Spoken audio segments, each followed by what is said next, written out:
स्वागत नहीं करूंगा आज इस संतोष दीपक शो में। बिल्कुल नहीं।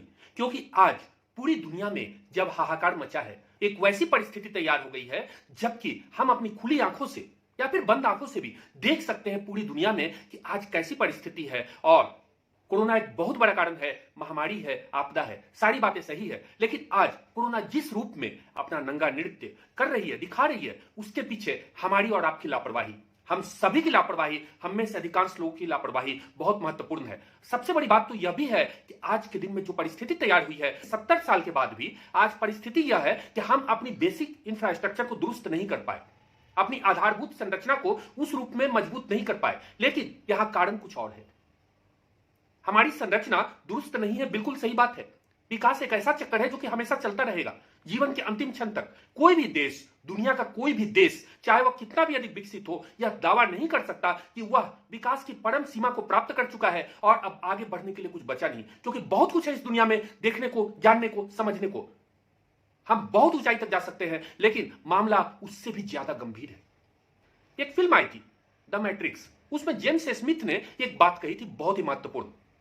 जेम्स स्मिथ ने कहा था कि धरती में जितने भी स्तनपायी, स्तनधारी हैं, जितने भी जीव हैं, इवन कि पेड़ पौधे भी, वे सब अपनी जरूरत के अनुसार संसाधनों को लेते हैं, उसका उपयोग करते हैं, सदुपयोग करते हैं और फिर इस दुनिया में पूरी गरिमा के साथ रहते हैं। मिलता जुलता डायलॉग था, मुझे एग्जैक्ट याद नहीं आ रहा। लेकिन मानव और वायरस, इन दोनों की एक बहुत बड़ी खासियत है, ये दोनों जरूरत से ज्यादा लेते हैं, अपना फैलाव करते हैं और फिर इस धरती के संसाधनों को बर्बाद करके एक दूसरे की ओर उंगली उठाते हैं। अल्टीमेटली यही मिलता जुलता डायलॉग था। कहने के लिए बात बिल्कुल सही है। जितने लक्षण कोरोना में है, उतने ही लक्षण हम मानवों में भी है। अदरवाइज आज परिस्थिति ऐसी नहीं होती कि कोरोना इस हद तक आघात पहुंचा सकता। आज के दिन में अगर आप कुछ भी देख ले, आज हमारे पास एक से एक इक्विपमेंट है, सोशल मीडिया प्लेटफॉर्म है, इलेक्ट्रॉनिक मीडिया है, प्रिंट मीडिया है, लेकिन यह सब उसी तरीके से है जैसे हमने बंदर के हाथ में तलवार दे दिया। मोटे तौर पर एक बात बताना चाहूंगा अपने एजुकेशन सिस्टम के विषय में, जिसका कि मैं बहुत ज्यादा क्रिटिसाइज करता हूं, हमेशा से करता रहा हूं और करता रहूंगा। क्योंकि मेरा मानना यह है कि आज के दिन में हमारी और आपकी जो भी परिस्थिति है, उसके लिए सबसे महत्वपूर्ण यही कारण है, हमारा एजुकेशन सिस्टम। लॉर्ड मैकाले ने जिस एजुकेशन सिस्टम को तैयार किया था, उसके पीछे सबसे महत्वपूर्ण कारण केवल एक था। सबसे पहले तो इस बात को समझ जाए कि उस समय ब्रिटिश रूल था इंडिया में, और ब्रिटिश सरकार का एजेंडा केवल और केवल एक था कि भारत में वैसे लोगों की फौज को तैयार करना, जो केवल और केवल बाबू बनकर रहे और उसका दिमाग अगर काम करे भी तो उतना ही जितना कि हमारे जो रूलर्स थे, ब्रिटिशर्स, वे चाहते थे, उससे ज्यादा बिल्कुल नहीं। दिमाग बिल्कुल मत चलाना।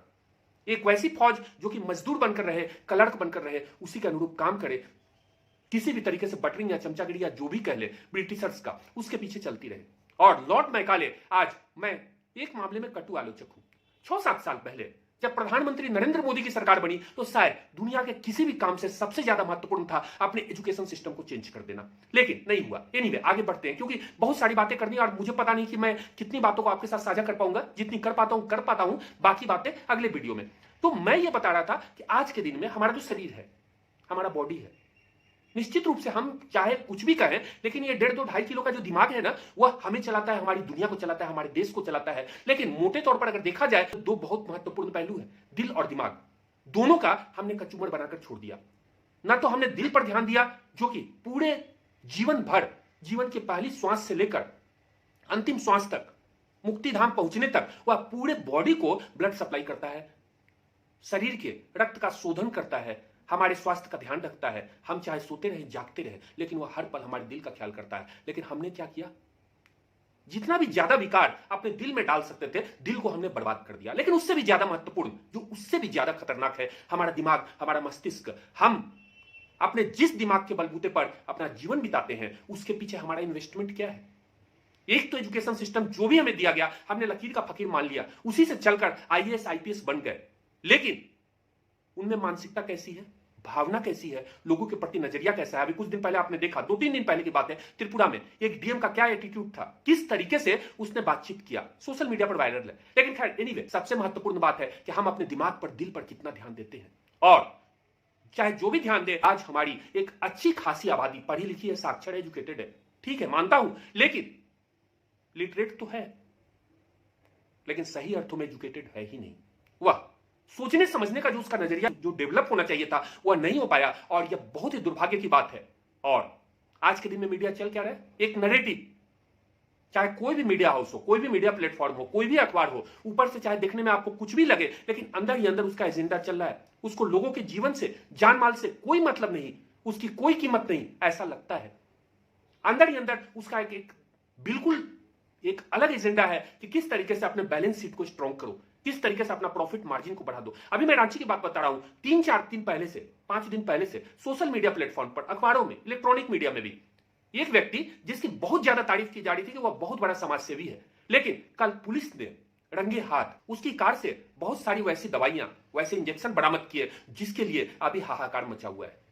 आज के दिन में जब किसी मीडिया हाउस का बहुत बड़ा पत्रकार, हड्डी चूसने वाला, खून पीने वाला, जब लखनऊ को लाशनऊ कहता है, तो उसी से यह सवाल भी पूछा जाना चाहिए कि दिल्ली मुड़ दिल्ली क्यों नहीं, मुंबई मुर्दाबाद क्यों नहीं। जिस तरीके से कोरोना का तांडव चल रहा है, आज के दिन में कुछ लोगों ने अपना एजेंडा बना लिया है कि लोगों की जान माल से ज्यादा उनका अपना पॉलिटिकल एजेंडा, वो जिस एजेंडे के तहत काम कर रहे हैं, जिस एजेंडे के चक्कर में उन्होंने अपनी जिंदगी बिता दी, उन्होंने अपने जीवन भर गाड़ी ली, फ्लैट लिया, बंगला लिया, सरकारी सुविधाओं का उपयोग किया, जैसे जैसे उनके गले को दबाया जा रहा है, उनका आक्रोश अल्टीमेटली पहले पूरे समाज के खिलाफ में, लोगों के खिलाफ में, देश के खिलाफ में, शुरुआत ये हुई थी नरेंद्र मोदी के खिलाफ में, लेकिन ये होते होते आज के दिन में सभी का जान लेने पर उतारू है, और आप इसे आसानी से देख सकते हैं। लेकिन यह आपको टेलीविजन के स्क्रीन पर या अखबारों में नजर नहीं आएगा, बिल्कुल नहीं, क्योंकि अखबार में या टेलीविजन स्क्रीन पर जिस रूप में समाचारों को प्रेजेंट किया जा रहा है, उसमें सबसे पहले लोगों की संवेदना को कुचल दिया गया, मार दिया गया। बहुत ही घातक स्थिति है। जब किसी न्यूज चैनल पर जब किसी समाचार को दिखाया जाता है और उसके पीछे में, बैकग्राउंड में जब वैसा सैड सॉन्ग बजता है जिसमें केवल और केवल निराशा है, तो सोचिए कि वैसे परिवार पर, वैसे लोगों पर क्या गुजरेगी जो प्रिंट मीडिया को, इलेक्ट्रॉनिक मीडिया को अपना सब कुछ मानते हैं, जो आज के दिन में कोरोना को फेस कर रहे हैं। जिस तरीके का वातावरण तैयार किया गया आज के दिन में, निश्चित रूप से आज की परिस्थिति बहुत ही भयावह है। लेकिन इसमें मैं किसी भी रूप में इफ और बट नहीं लगाऊंगा, लेकिन किंतु परंतु मैं मानता हूं, लेकिन हर हाल में पूरी दुनिया यह मानती है, चाहे आप किसी भी यूनिवर्सिटी के स्टडी को पढ़ के देख लीजिए, किसी भी मनोवैज्ञानिक को देख लीजिए, यदि आपका सकारात्मक चिंतन है, देखने सोचने समझने का नजरिया है, तो निश्चित रूप से आपका मनोबल स्ट्रांग होगा। अदरवाइज आपके शरीर में ही उस तरीके के हार्मोन्स पैदा होंगे जो कोरोना के प्रभाव को 1000 गुना बढ़ा देंगे। आज के दिन में हमारे सामने वैसे एग्जाम्पल है, वही अखबार बता रहा है, वही टेलीविजन चैनल बता रहा है, न्यूज चैनल, कि किस प्रकार से लोगों ने किसी भी प्रकार की बीमारी या उम्र के आगे बढ़कर किस प्रकार से कोरोना को मात दी और वे स्वस्थ होकर घर लौटे। लेकिन अफसोस अधिकांश लोगों की मानसिकता वैसी नहीं है, और जिस तरीके का एक एटमॉस्फेयर क्रिएट हो गया, थोड़ा सा जरूर सोचिए कि आपकी किस लापरवाही के कारण, हमारी किस लापरवाही के कारण सड़क के किनारे फुटपाथ पर पड़ा हुआ एक व्यक्ति, चाहे उसके नाक में ऑक्सीजन हो या न हो, लेकिन वह तड़प तड़प कर अपनी जान दे रहा है।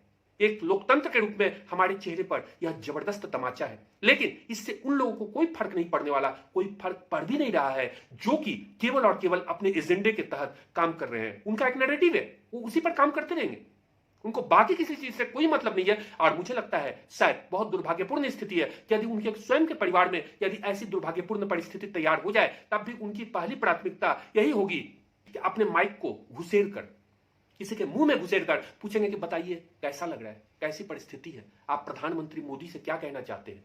लेकिन इस पहलू पर कोई ध्यान नहीं दे रहा है कि आखिर 6-7 महीने से क्या सारी की सारी राज्य सरकारें सोई हुई थी?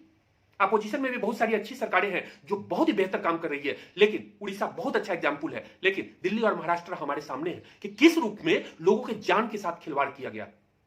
और यह घातक स्थिति है। और ज्यादा नहीं कहूंगा, मैं बता रहा था कि मेरे पास कहने को बहुत कुछ है और हम एक इंटेंशन के तहत काम कर रहे हैं। आज से संतोष दीपक शो में एक नई शुरुआत करने जा रहे हैं, कुछ ना कुछ बताऊंगा जरूर, लेकिन वैसी बातें जो आपके हित में है और जिसकी प्राथमिकता हमें व्यूअरशिप बढ़ाना, सब्सक्राइबर को बढ़ाना, या आप हमें ज्यादा से ज्यादा देखिए, यह कोई उद्देश्य नहीं है। हमारा उद्देश्य, हमारी प्राथमिकता केवल एक है, किसी भी तरीके से आपके मनोबल को इतना स्ट्रांग करूं, और निश्चित रूप से चाहे जिसकी भी मानसिकता घृणित हो, सो कॉल्ड समाज सेवी हो, कोई न्यूज चैनल हो, अखबार हो, या आपके आस पड़ोस के लोग हो, आपका कोई अपना, निहायत ही अपना क्यों नहीं हो, आपका दोस्त, रिश्तेदार, आपका व्हाट्सएप ग्रुप में कोई वैसा पोस्ट जो कि जहर फैला रहा है, उस जहर से बचने की आवश्यकता है। क्योंकि मैं बार बार बता रहा हूं कि कोरोना के मामले में सरकार के सभी दिशा निर्देशों का, चाहे सरकारें कोई भी हो, लेकिन उसके दिशा निर्देशों का पालन करना बहुत जरूरी है, आपके जीवन को बचाने के लिए बहुत जरूरी है। लेकिन उससे भी आगे बढ़कर एक बात बहुत महत्वपूर्ण, कोरोना के संदर्भ में सतर्कता सावधानी बरतिए, अपने स्वास्थ्य की रक्षा कीजिए,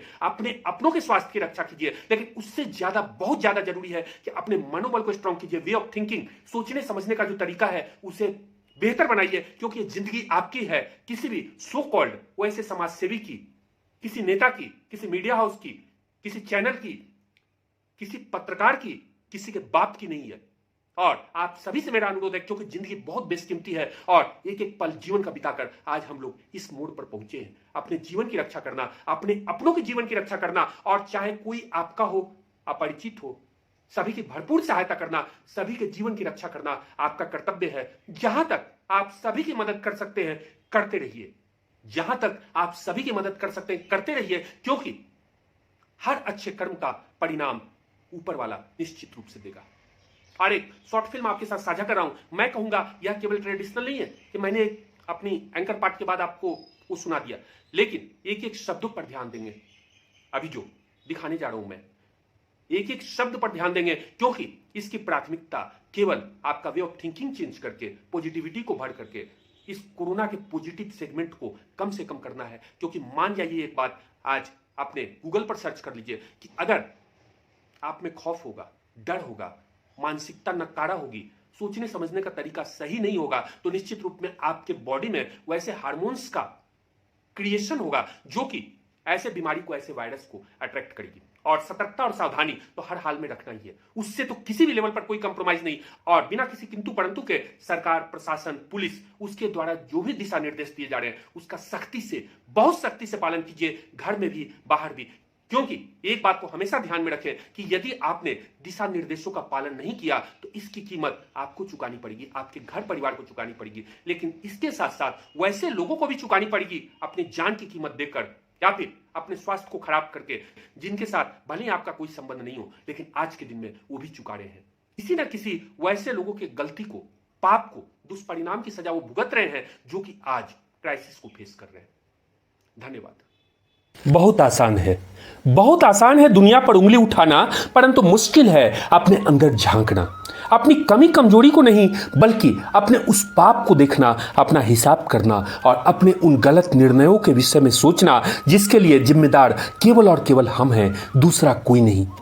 कम से कम अपने पाप के कर्मों और उसके फल की जिम्मेदारी तो हमें लेनी ही चाहिए, हमें भी, आपको भी, सभी को। कोरोना महामारी है, आपदा है, सारी बातें सही है, लेकिन रुकिए, पहले एक बात स्पष्ट कर दूं। कोरोना मानव सभ्यता के ऊपर सबसे बड़ी आपदा है, लेकिन हम मनुष्यों के हौसले, उमंग, उत्साह, जीतने का जज्बा और लड़ने की वह भावना, वह जोश किसी भी आपदा से 1000 गुना भारी है। सबसे बड़ी संपदा है यह, और हम किसी भी हाल में इसे खो नहीं सकते। परंतु अपनी किसी कमजोरी और पाप पर पर्दा डालना भी तो अच्छी बात नहीं है ना, है ना? चलिए लौटते हैं मूल बातों पर। कोरोना महामारी है, आपदा है, आफत है, परंतु हमारे नंगे विचार, बिना सिद्धांत के जीवन, दूसरों का खून पीकर अपना घर भरने की प्रवृत्ति, भयानक लापरवाही, आपस की कटुता, मनमुटाव, अंधा स्वार्थ और हर हाल में अपना दुकान सजाकर अपना जमीर बेच देने की आदत ने ही इस कोरोना को ताकत दिया है, इसे वह क्षमता दी है जिसके कारण यह आज लगातार आघात कर रहा है। कोरोना ने अधिकांश लोगों को नंगा कर दिया, परंतु अफसोस तो यह है कि उसे देखने की नजर हम में से अधिकांश के पास है ही नहीं, या फिर देखना नहीं चाहते। समझ नहीं आता कि बात शुरू कहां से करूं। एक बात तो स्पष्ट है कि अधिकांश लोगों के ढोंग ने कोरोना को प्राण दिया और वह अब सभी को आघात पहुंचा रहा है।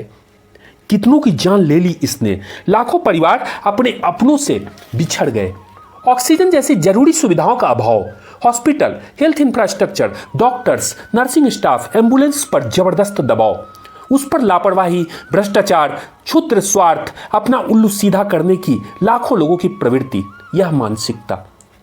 सही बात तो यह है कि ढोंगी हैं हम, ढोंगी हैं, किसी को 2 रोटी देकर या 200-300 रुपए की दवा देकर 20 फोटो खिंचवाने, अखबार चैनल पर दिखाने से जो यात्रा शुरू होती है वह कोरोना से कहीं अधिक घातक बीमारी है।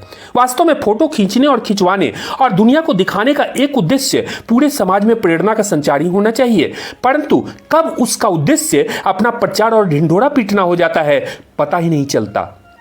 कहने को शायद यह बात अभी अप्रासंगिक ही कहा जाएगा, लेकिन लॉर्ड मैकाले के एजुकेशन सिस्टम में पैदा लेने वाले बड़े बड़े बाबू में से अधिकांश के पास न तो दिल है और न ही दिमाग ही। वैसे ही अधिकांश लोग सरकारी सिस्टम में भी हैं और समाज, घर, परिवार में भी। ऐसे लोग शांतचित्त होकर धैर्य से सोचते नहीं, दिमाग नहीं लगाते, पर समाज में थोड़ी सी भी उथल पुथल होने पर उसी अव्यवस्था में हाथ सेकने लगते हैं और चिंगारी को हवा देने लगते हैं। दुर्भाग्य है कि हमारे समाज में अधिकांश लोग शिक्षित भले ही हैं लेकिन समझदार नहीं हैं।